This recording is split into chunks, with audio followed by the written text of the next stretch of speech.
I'm Razia Muradi, PhD scholar from Afghanistan. First of all, I'm so thankful for the Indian people and Indian government for the constant support with Afghanistan. Particularly, we appreciate the initiative and support that the Indian government had with the Afghan, Sikh and Hindu. I have 3 questions that shortly I will ask.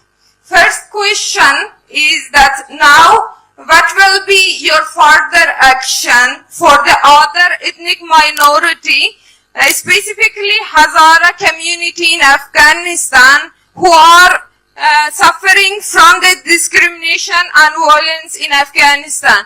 Secondly, how does the current situation of Afghanistan affect the India, and what will be the strategic plan of India while dealing with the Taliban and the new regime in Afghanistan? My third question is, what is the humanitarian plan of India to protect people at risk, specifically students, scholars, women, human rights defenders and refugees? Thank you. This is fine. Thank you. What I will do, एक किस्म से जो पहला प्रश्न और दूसरा जो था उसमें एक ओवरलैप था, तो मैं आपको ये समझाता हूँ. You asked what is the strategic approach, how do we influence our countries, and the other question was how will you deal with China. Now the rise of China is the biggest happening in the last I would say 25-30 years in the world. We are the neighbors of China. हम China के पड़ोस में हैं. It is not possible that we are not deeply and directly impacted by the rise of such a major power. It will happen. Now we cannot take the view that they will adjust to us. They will rise. We have to, it's competitive. Politics is competitive. World politics is even more competitive. We have to find ways today, how do we compete with other countries? How do we protect our interest? देखिए, दुनिया जो है किसी के लिए कुछ नहीं करती, हमें अपना करना होगा. आत्मनिर्भर भारत जो है ये राजनीति में भी, कूटनीति में भी. तो we are today trying to see how can we achieve greater strength. We cannot, sometimes I read that India is a great services power. Yes, services is very good, but you cannot have only services. A country which doesn't have manufacturing is a country which doesn't have bones in the body. You cannot manufacture everything, but we do not want, which one of us wants a situation that we are the market for other factories and other manufacturing? I mean, you are from in a state which has a very strong history of industrial production and manufacturing. Do we want to see that everything which we in our daily lives is imported from China, which we can make ourselves? Nobody wants that. So we today have to work with our neighbors, and that is why the first step which Narendra Modi took in foreign policy was to call all our neighbors at the शपथ ग्रहण में जो किया था उन्होंने 2014 में. And since then you will see whether it was COVID, whether it was Nepal earthquake, whether Sri Lanka. Abhi Sri Lanka is going through a very difficult situation. One country which is helping Sri Lanka without any strings is India. So I can tell you, our neighbors are comfortable with us. We all share so much, culture, language, religion. All of us play cricket. It's a very big commonality.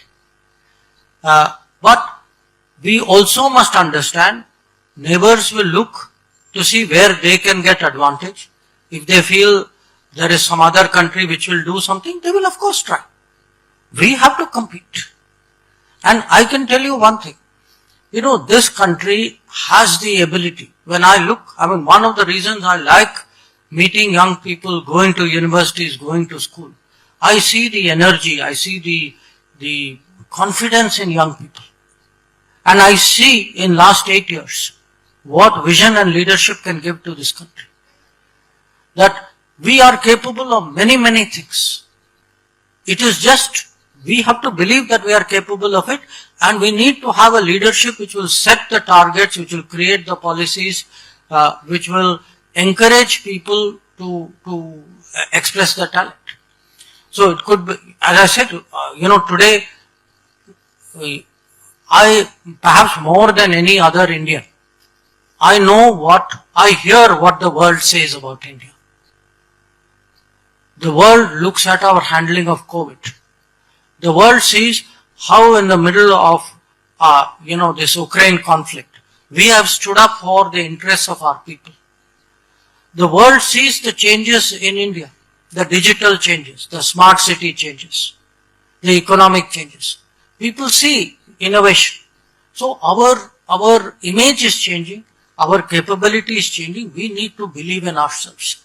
And if we do that, I can tell you, actually we are capable of competing with everybody. That question, how do you reconcile Atmanirbhar Bharat and foreign commitments? Last year was our biggest year in exports. Now I'm saying it in Surat, where you are exporting diamonds and textiles.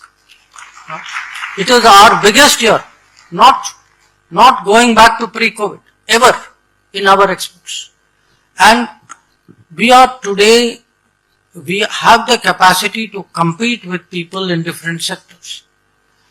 Now, we should deal with the world, because no country can make everything. The policy which was there earlier, that, import substitution kare, bahar se kuch nahi laye, that is not a reasonable policy anymore. We are pharmacy of the world, but we have to import APIs from some countries. So there is a global supply chain. We are big diamond exporters, but we are also importers of raw diamonds. So today's globalized economy, it is not कि आप घर में बनाएं या बाहर आप धंधा करें. They are part of the same thing. What we have to decide is, are we only the market or are we the producer? I think we are the producer. I think we have the capability of becoming a big economic player.